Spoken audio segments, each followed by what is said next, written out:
Laughter echoed through the Grand Assembly Hall like poison spreading through water. Ambassador Neera Patel kept her hands folded on the table as 300 alien delegates pointed at the holographic display above her head. The images showed Earth's entire registered space fleet, 16 cargo haulers, 4 research stations, and 2 diplomatic shuttles. Compared to the thousands of warships other species commanded, humanity looked like children playing with toys. This, High Counselor Dravos announced, his scaled face twisted with amusement, is what humanity brings to the galactic stage: cargo ships and science projects. The Kalari delegates slammed their fists against their tables in approval. The sound rumbled through the chamber like distant thunder. Other species joined the mockery. The insected Vorix clicked their mandibles in what passed for laughter among their kind, while the gaseous Nethrim swirled with colors that indicated deep contempt. Patel had prepared for this moment for 15 years. Every insult, every dismissive gesture, every whispered comment about humanity's weakness. She absorbed them all without flinching. Her predecessors had done the same. 3 generations of Earth's diplomats had endured this treatment, smiling politely while the galaxy treated their species as barely worth acknowledging. I propose, Dravos continued, spreading his 4 arms wide, that we strip Earth of its junior membership status. They contribute nothing to galactic defense. They possess no means to protect even their own colonies. Why should they have a voice in this council? Murmurs of agreement rippled through the assembly. The vote would pass easily. Patel could see it in the eager expressions around her. Earth had no allies here, no species willing to speak in their defense. A Vorix representative stood, its chitinous body gleaming under the chamber lights. Perhaps humanity should simply surrender their outer colonies now. The collective would be happy to assume protection of those territories. We would treat the human settlers fairly, as laborers, of course, but fairly. More laughter. Patel noticed that even the species who usually remained neutral had joined the ridicule. Something had shifted in galactic politics. This wasn't just casual mockery anymore. This was coordinated humiliation designed to justify what came next. She understood now. The vote wasn't really about membership. Status, it was about establishing legal grounds for carving up Earth's territory. Once humanity lost their council standing, their colonies would become unprotected assets under galactic law. Any species could claim them. Dravos smiled at her across the chamber. His yellow eyes held no warmth, only the satisfaction of a predator cornering wounded prey.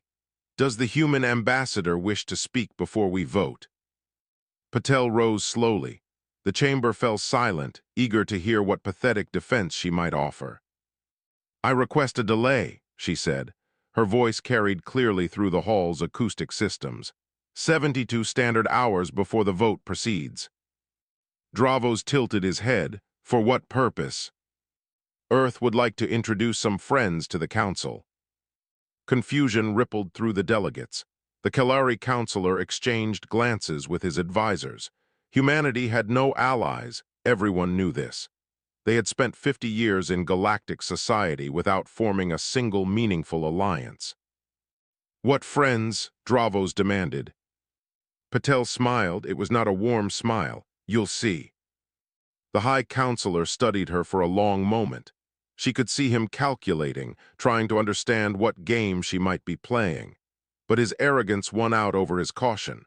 What could humanity possibly produce in 72 hours that would change anything? Granted, he said finally. Consider it a final kindness to a doomed species.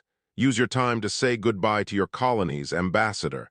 They won't belong to you much longer. The session ended. Delegates filed out, many pausing to offer Patel mock condolences or thinly veiled threats. She accepted them all with the same calm expression she had worn throughout the proceedings. When the chamber finally emptied, she walked to a private communication room reserved for Earth's delegation. The door sealed behind her with a soft hiss. Security protocols activated, scrambling any attempt at surveillance. Patel sat down at the terminal and entered a code that existed in no official database. The screen flickered, then displayed a simple text interface. She typed 4 words: "The sleeping dragons awaken." A prompt appeared, requesting authorization. She entered the code that only 7 humans in existence knew. First light. The screen went dark for 3 seconds, then a single response appeared. Confirmed, fleet activation in progress, 71 hours to full deployment. Patel leaned back in her chair and allowed herself a moment of genuine emotion. Her hands trembled slightly, not from fear, but from the weight of what she had just set in motion. 50 years of preparation, 3 generations of sacrifice and secrecy. Thousands of people who had dedicated their lives to a project the galaxy believed impossible. The aliens thought humanity was weak because they saw no warships. They assumed Earth had simply accepted its role as prey in a universe of predators. They were about to learn how wrong they were. Patel stood and straightened her uniform. She had 72 hours to maintain the illusion of helplessness. 72 hours to let Dravos and his allies believe they had already won. Then the ghosts would reveal themselves, and the galaxy would never mock humanity again. 3 kilometers away from the Kelari flagship, something that did not exist held its breath. Commander Yuki Tanaka stood at the center of her bridge, watching High Counselor Dravos pace across his command deck through the Phantom's observation screens. He had no idea she was there. No species in the galaxy had any idea that 37 warships had been watching them for 7 years. The activation code had arrived 6 hours ago. Across the galaxy, in hidden bases carved into dead moons and abandoned asteroid fields, the Wraith fleet was waking up. Engineers who had spent years in isolation were running final diagnostics. Crews who had trained in absolute secrecy were taking their positions. Earth had learned a painful lesson during first contact 50 years ago. When humanity announced itself to the galaxy, they expected wonder and cooperation. Instead, they found a universe where the weak were consumed by the strong. Every major species maintained massive war fleets. Alliances formed and broke based purely on military capability. The obvious response would have been to build warships of their own, but Earth's leaders understood the problem. Any conventional fleet would be detected during construction. The predator species would see humanity arming itself and strike before the fleet could be completed. Earth needed a different approach. They needed to become invisible. Tanaka checked her displays. The Phantom's stealth system showed green across all metrics. The ship absorbed every form of radiation the Kelari sensors could produce. It generated no heat signature, no electromagnetic emissions, nothing. That could betray its presence. To the universe, the Phantom simply did not exist. Except she could see Dravos clearly. She could read the reports on his desk. She knew his private communications, his secret ambitions, his hidden fears. For 3 years, she had followed his flagship across Kelari space, learning everything about the man who now threatened to destroy humanity's future. A message arrived from Station Oralaya. Ambassador Patel reported that Kelari warships were surrounding the station. Dravos had grown impatient. He was threatening to bypass the 72-hour delay and hold the vote immediately. "Commander," Lieutenant Sato spoke quietly from the sensor station, "the Kelari are jamming Earth's communications. Ambassador Patel is isolated." Tanaka felt her jaw tighten. The plan required precise timing.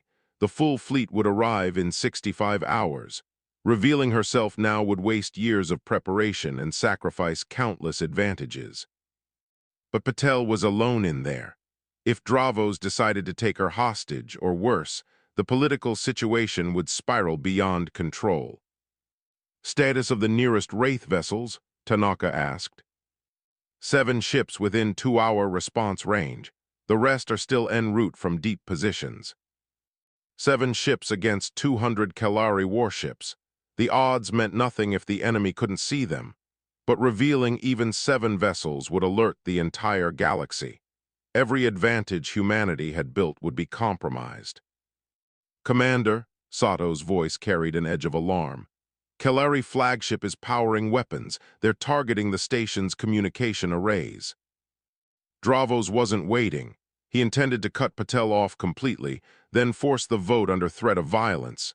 Standard Predator tactics: isolate, intimidate, dominate. Tanaka made her decision. "Open weapons bay doors," she ordered. 3-second visibility window, then full cloak restoration. Her crew exchanged glances but obeyed without hesitation. They trusted her. They had trained for impossible situations exactly like this one. The Phantom's forward bay doors slid open. For 3 heartbeats, the ship's weapons systems became visible to Kalari sensors. A massive gun battery floating in empty space, aimed directly at Dravos's bridge. On the Kalari flagship, chaos erupted. Tanaka watched through her screens as officers screamed at their consoles. Dravos stumbled backward, his scaled face pale with shock. Alarms blared throughout the alien vessel. Then the Phantom vanished again. The Kalari sensors showed nothing. 300 crew members had witnessed a ghost ship appear and disappear, but their instruments insisted empty space surrounded them. Dravos grabbed his communications officer. "What was that? Where did it go?" "Unknown, High Counselor. Sensors detect nothing, but the visual confirmation the entire bridge crew saw it." The alien commander stared at the space where the Phantom had been. His hands trembled. For the first time in his political career, he faced something his superior firepower could not solve. On station Oralaya, Ambassador Patel received a brief burst transmission that somehow penetrated the Kalari jamming. 3 words: "We are here." She smiled and returned to the assembly hall. Let Dravos wonder what he had seen. Let him spend the next 65 hours jumping at shadows. Humanity had learned to become ghosts because the galaxy gave them no other choice. Now the ghosts were ready to show themselves. And Tanaka would make certain the galaxy never forgot what happened when they mocked the wrong species. Dravos had not slept in 40 hours.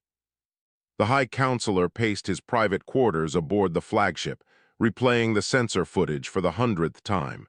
His finest technicians insisted the ghost ship was impossible. Kalari sensors represented the most advanced detection technology in the galaxy. Nothing could hide from them. Yet 300 of his crew had watched a human warship appear from nothing, aim its weapons at his face, and vanish. Reports flooded in from across Kalari space. Patrol commanders described similar anomalies, fleeting sensor contacts that disappeared before confirmation. Strange shadows that moved against the starfield, communications that seemed monitored by unseen observers. The galaxy's greatest predator had become prey, and Dravos couldn't even see what hunted him. In the assembly hall, the 72 hours expired. Ambassador Patel rose to address the council. The delegates had gathered in full force, drawn by rumors of the ghost ship incident. Even species who rarely attended council sessions had sent representatives. Everyone wanted to see what humanity would do next. "Distinguished members of the Galactic Council," Patel began.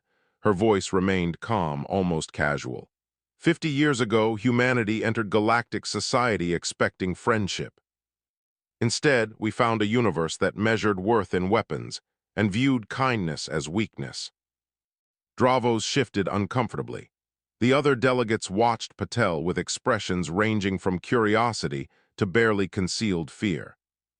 "We could have built an obvious fleet," she continued. "But we knew what would happen. The moment you saw us arming ourselves, you would have attacked. You would have destroyed us before we could defend ourselves. That's how this galaxy works. So we chose a different path. We developed technology your scientists declared impossible. We built ships you couldn't see, couldn't detect, couldn't track, and for 7 years we watched." The chamber fell absolutely silent. "We watched the Kalari plot against the Nethrim. We watched the Vorix Collective secretly fund pirate attacks on neutral shipping. We observed the Draelith Confederacy testing illegal weapons in protected space. We learned every secret this galaxy tried to hide." Patel smiled. It was not a friendly expression. "And now I would like to introduce our friends." She pressed a control on her wrist device. Outside Station Orlaia, space itself seemed to tear apart. 37 warships materialized from nothing, massive vessels bristling with weapons that had been tracking every ship in the region for hours. The Phantom took position directly above Dravos's flagship, close enough that the Kalari crew could see individual hull plates. Alarms screamed throughout the station. Delegates scrambled for emergency exits. The Kalari fleet attempted to respond, but their targeting systems couldn't lock onto ships that had already calculated every possible firing solution. "Do not panic," Patel's voice cut through the chaos. "We are not here to attack. We never wanted war. We simply wanted to survive long enough to have this conversation." Dravos stood frozen at his delegation table. On his personal display, classified files began appearing. His private communications, his secret agreements, his hidden financial records. Someone was broadcasting his corruption to every screen in the chamber. High Counselor Dravos has spent the past decade planning to divide Earth's colonies among Kalari elite families, Patel announced. He promised the Vorix our mining rights in exchange for their vote today. He bribed 6 other species with territories he didn't own. This was never about protecting galactic security. It was about stealing from a species he believed couldn't fight back. The exposed delegates erupted in denials and accusations. Former allies turned on each other as their secret arrangements became public knowledge. The carefully constructed coalition against humanity collapsed in minutes. Dravos finally found his voice. "This is an act of war. You violated every treaty." "We signed those treaties under threat," Patel replied. "We agreed to inspection protocols that your species never followed. We accepted restrictions that were never applied equally. The treaties were designed to keep humanity weak. They were never meant to be fair." She turned to address the full assembly. "Earth does not want your territories. We have no interest in conquering anyone. We built these ships for one reason: to ensure that no one could destroy us simply because they found it convenient. But understand this clearly. Our fleet has mapped every defensive installation in the galaxy.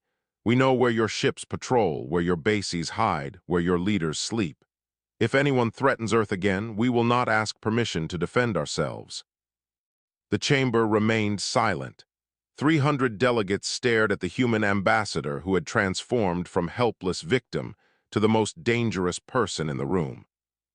"The vote on Earth's membership status," Patel concluded. "I believe we can table that discussion unless there are objections." No one spoke. Outside, the Wraith fleet held position, visible for the first time in 7 years. Humanity had learned to become ghosts, because the galaxy taught them that survival required invisibility. Now the ghosts had names and faces, and the galaxy would never make the mistake of underestimating them again. The prisoner transport carried Dravos through streets filled with angry crowds. 3 weeks had passed since humanity revealed its ghost fleet. The former High Counselor now faced trial before his own people, charged with corruption, conspiracy, and endangering Kalari security through reckless diplomacy. His political allies had abandoned him within hours of the exposure. Some had fled Kalari space entirely. Commander Tanaka watched the news broadcast from a small restaurant on Station Orlaia. For the first time in 12 years, she walked freely among other species. They recognized her face now, the human who commanded the ship that had appeared 3 kilometers from Dravos's bridge. Some avoided her. Others stared with open curiosity. A few nodded with something approaching respect. She had requested leave after the revelation. 12 years aboard the Phantom had changed her in ways she was still processing. Normal conversations felt strange. Open spaces seemed exposed and dangerous. Her instincts kept searching for threats that weren't there. Ambassador Patel joined her at the table. The diplomat looked exhausted. Success had brought its own complications. "The Nethrim want alliance talks," Patel reported. "The Dralith are offering technology exchanges. Even the Vorix have made diplomatic overtures, though I suspect they're mostly trying to figure out what secrets we collected about them. And the ones who aren't making friendly noises." Patel's expression darkened. That's why I wanted to meet. Intelligence suggests 5 species have formed a secret coalition. They're calling themselves the True Council. They believe our stealth technology threatens galactic stability. Tanaka understood the logic. For centuries, power in the galaxy had been calculated through visible assets, ships, weapons, territory. Humanity had introduced something that couldn't be counted or tracked. The old equations no longer worked. They want the technology. They want to either steal it or destroy it. Our analysts believe they're planning something designed to force us into an impossible choice: reveal our fleet positions or allow civilians to die. The implications settled heavily in Tanaka's mind.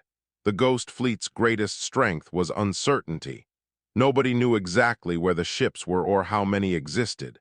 If the True Council could force humanity to expose that information, they could plan countermeasures. Do we know which species? The Vorix are almost certainly involved. Probably the Kalari hardliners who escaped prosecution. Beyond that, we're still gathering information. Tanaka stared at her untouched meal. Peace had lasted 3 weeks. She should have known it wouldn't hold. I'll recall the Phantom's crew from leave. There's something else, Patel hesitated. Our sources detected unusual activity near human colonies, specifically around New Bristol in the Outer Territories. New Bristol, a mining settlement of 17,000 people, located uncomfortably close to Vorix space. The colony had been established during humanity's early expansion, before anyone understood how dangerous the galaxy truly was. What kind of activity? Communications we can't decrypt. Ship movements that don't match normal trade patterns. Nothing definitive, but the pattern suggests reconnaissance. Tanaka felt her training reassert itself. The exhaustion faded, replaced by cold calculation. If the True Council intended to manufacture a crisis, a remote colony made a perfect target. Far from Earth's core systems, close to hostile territory, populated by civilians who had no idea they were potential pawns. I need to get back to my ship. Yuki, Patel used her first name for the first time since they'd met. Whatever happens, remember why we built the fleet. Not for conquest, not for revenge. We built it so humanity could survive long enough to prove we deserved a place in this galaxy. I remembered. Some people are going to want us to use this power aggressively. They'll argue that we should strike first, eliminate threats before they materialize. The temptation will be significant. Tanaka met the ambassador's eyes. You're worried I'll become what we were hiding from. I'm worried about all of us. Power changes people. It changes nations. We've spent 50 years learning to be invisible. Now we need to learn something harder, how to be visible without becoming the monsters everyone assumed we were. The commander rose from the table. Through the restaurant windows, she could see 3 Wraith fleet vessels holding position above the station, visible now. A reminder to everyone watching that humanity had teeth. I'll bring the Phantom to New Bristol, Tanaka said. If the True Council makes their move, we'll be ready. And if they force that impossible choice, reveal the fleet or let civilians die. Tanaka paused at the door. Then we'll find a third option. That's what humans do. We find ways to survive that nobody else imagines. She walked out into the station's corridors, already composing orders in her mind. The Phantom would reach New Bristol in 18 hours. Whatever the True Council had planned, they would discover that humanity's ghosts were harder to trap than they imagined. The galaxy had spent 50 years underestimating Earth. Some species apparently needed another lesson. 17,000 people huddled in emergency shelters, while death orbited above them. New Bristol's planetary defense grid had failed without warning. Engineers later discovered sabotage, carefully planted malware that had waited years for activation. The True Council had been planning this moment long before humanity revealed its fleet. 40 Vorix warships surrounded the colony, their weapons charged and ready, escape routes blocked, communications jammed. The message came on all frequencies. Surrender the complete technical specifications of your stealth systems. You have one standard hour, refuse, and New Bristol burns. Commander Tanaka received the transmission aboard the Phantom, positioned in the shadow of New Bristol's smallest moon. 7 Wraith fleet vessels had reached the system. Against 40 Vorax ships, the numbers meant nothing if they could strike unseen. But that was exactly what the True Council wanted. "They're tracking energy signatures," Lieutenant Sato reported. "The moment we fire, they'll triangulate our positions. They can't see us, but they can see our weapons discharge." The trap was elegant. If humanity attacked from stealth, the Vorax would scatter and record the engagement. They'd lose ships, but they'd gain data, firing patterns, weapon signatures, tactical behaviors. That information would spread to every hostile species in the galaxy. If humanity revealed its fleet openly, the advantage of invisibility would be lost forever. If humanity did nothing, 17,000 civilians died. Tanaka studied the tactical display. The Vorax formation showed confidence. They believed they had finally cornered the ghosts. "Open a channel to the other Wraith ships." Sato complied. 7 commanders appeared on the communication screen, their faces grim. "They expect us to either hide or reveal ourselves," Tanaka said. "We're going to do neither. I want partial visibility, weapons only. Show them gun batteries floating in empty space. Let them see what's killing them without understanding what they're fighting." Commander Reyes of the Spectre spoke first. "That's never been tested in combat." "Then we test it now. Coordinate firing solutions. Target their weapon systems, not their crews. Disable, don't destroy." The objection surprised even Tanaka. She explained her reasoning. "The True Council wants us to become the monsters this galaxy expected. They want footage of human ships slaughtering Vorax crews. That footage would unite every hostile species against us. But disabled ships with living witnesses, that tells a different story." The Wraith commanders exchanged glances. Then one by one they nodded. "All ships execute on my mark." The Phantom's weapons bay doors opened. Targeting systems locked onto the nearest Vorax vessel. Around New Bristol, 6 other ghost ships prepared to strike. "Mark!" The void erupted with light. Vorax sensors screamed impossible data. Weapons fire came from empty space, not random patterns, but precisely coordinated strikes that disabled propulsion and targeting without breaching hulls. Gun batteries appeared and vanished, never staying visible long enough for tracking systems to lock. The Vorax commander ordered return fire. His ships unleashed devastating volleys at the positions where weapons had appeared. They hit nothing. The ghosts had already moved. Within 12 minutes, 31 Vorax vessels drifted powerless, their crews alive but helpless, their weapons cold, their communications filled with panicked reports of an enemy they could not see, could not track, could not fight. The remaining 9 ships fled. They would carry stories of invisible weapons wielded by humans who chose mercy when slaughter would have been easier. On New Bristol, the shelters opened. 17,000 people looked up at a sky that held unseen guardians.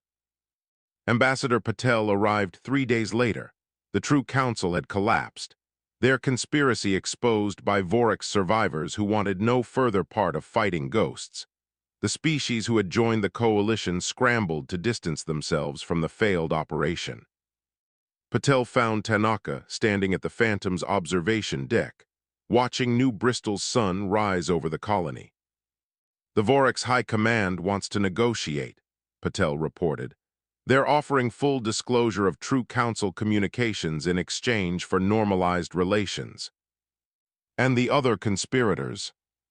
"Running scared? Several have already approached us with partnership proposals. Apparently, watching their allies get dismantled by invisible weapons encouraged reconsideration." Tanaka nodded. The battle had accomplished more than simple victory. It had demonstrated that humanity's power came with restraint. "There's something else," Patel continued. "The Galactic Council wants to discuss joint security arrangements. They're proposing that human stealth technology be used to protect neutral shipping lanes, observer programs, peacekeeping operations. They want us to become the galaxy's protectors. They want to understand us. We spent 50 years being invisible. Now they need to see who we really are. Tanaka considered the proposal. For 7 years, she had watched the galaxy from the shadows. She had seen the worst of what these species could do to each other. But she had also seen moments of unexpected kindness, cooperation that crossed old rivalries, individuals who chose peace when war would have been easier. "We didn't build these ships to rule anyone," Tanaka said finally. "We built them because we wanted to survive long enough to prove humanity deserved a place in this galaxy. I think we've proven that. So we accept. We accept, but on our terms, partnership, not dominance, cooperation, not control." Patel smiled. "That's exactly what I hoped you'd say." The Phantom remained visible above New Bristol, a ghost that had chosen to be seen. Humanity had spent 50 years learning to disappear. Now they would learn something harder. How to be present without becoming the monsters they had once feared. And perhaps, in time, how to help a dangerous galaxy become something better.